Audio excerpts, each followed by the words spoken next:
دو باتیں یاد رکھیں.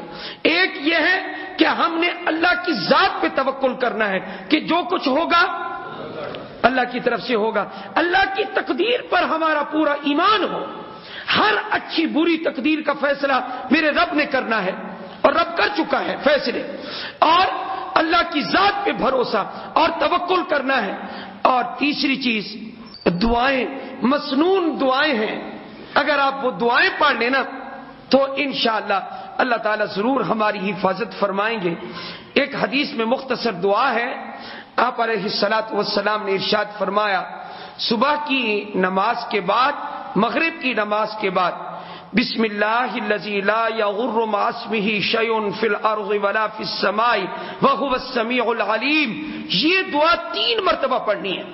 بسم اللہ الذی، اس ذات، اس ہستی، اس اللہ کے نام کے ساتھ، بسم اللہ الذی لا یضر مع اسمہ، جس کی نام کی برکت سے لا یضر، کوئی چیز بھی تکلیف نہیں دے سکتی. اس کے نام کی برکت. کس کے نام کی برکت؟ اللہ کے. بولیں جی، کس کے نام کی برکت؟ اللہ کے نام کی برکت. کوئی چیز بھی لا یضر مع اسمہ شیء فی الارض ولا فی السماء، آسمان میں ہو کوئی چیز یا زمین میں ہو کوئی چیز. یہ وائرس آسمان میں تو نہیں پہنچا نا، ابھی زمین پر ہے نا. لیکن حدیث میں دیکھیں آپ کیا، کوئی چیز آسمان کی، کوئی چیز زمین کی ایسی نہیں کہ اللہ کا نام لو، اللہ کے نام کی برکت سے وہ تمہیں تکلیف دے جائے. اللہ کا نام جہاں لیا جائے گا، فرمایا آسمان اور زمین کی کوئی چیز تکلیف نہیں پہنچا سکتی. تو یہ اس حدیث کا ترجمہ ہے جو میں نے ابھی پڑھی ہے. بسم اللہ الذی لا یغر مع اسمہ شیء فی الارض ولا فی السماء وہو السمیع العلیم. یہ دعا صبح بھی 3 مرتبہ اور شام کو بھی 3 مرتبہ پابندی سے کوئی بندہ اس کو پڑھے. ایک محدث تھے، وہ حدیث یہ بیان کیا کرتے، لوگوں کو خود بھی پڑھا کرتے تھے.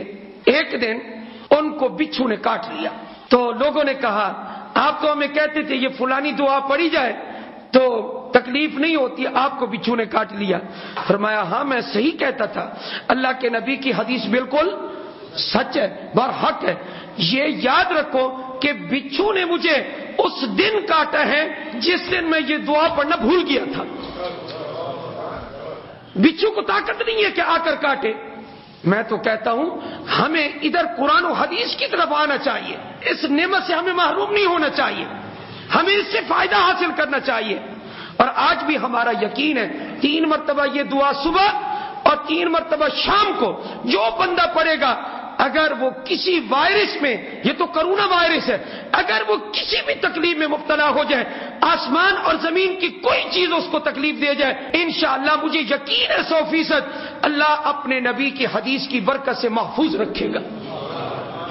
اور ایک کلمہ ایسا میرے نبی نے بتایا صلی اللہ علیہ وآلہ وسلم، فرمایا کہ 10 مرتبہ صبح 10 مرتبہ شام جو پڑھے گا، صبح پڑھے گا تو شام تک، شام کو پڑھے گا تو صبح تک، اللہ اس بندے کی حفاظت فرمائیں گے. وہ کلمہ آپ سب کو آتا ہے، مجھے امید ہے انشاءاللہ آپ سب کو آتا ہے. میں پڑھوں گا آپ کہیں گے ہاں یہ تو ہمیں آتا ہے. لا الہ الا اللہ وحدہ لا شریک لہ لہ الملک ولہ الحمد وہو علی کل شیء قدیر.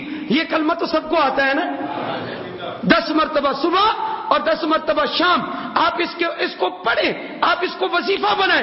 صبح پڑھیں گے 10 مرتبہ تو شام تک حفاظت، شام کو پڑھیں گے تو صبح تک حفاظت. اور اگر ہو سکے تو ایک تیسری چیز بھی بتاتا جاؤں. آخری جو قل ہے نا، قل هو اللہ احد، قل اعوذ برب الفلق، قل اعوذ برب الناس، ہر سورت کو 3 مرتبہ پڑھیں. اللہ یہ نہیں کہ صرف وائرس سے حفاظت فرمائیں گے یا اللہ تعالیٰ آپ کو اور بیماری سے، اللہ تعالیٰ آپ کو ظاہری بیماریوں سے بھی محفوظ رکھیں گے اور اللہ تعالیٰ جنات اور شیاطین سے بھی آپ کو محفوظ رکھیں گے. یہ وہ چیزیں ہیں جو قرآن و حدیث میں اللہ نے ہمیں عطا فرمائی ہیں، اللہ کے نبی کے ذریعے ہم تک پہنچی ہیں. اللہ ہمیں اس پر عمل کی توفیق عطا فرمائے.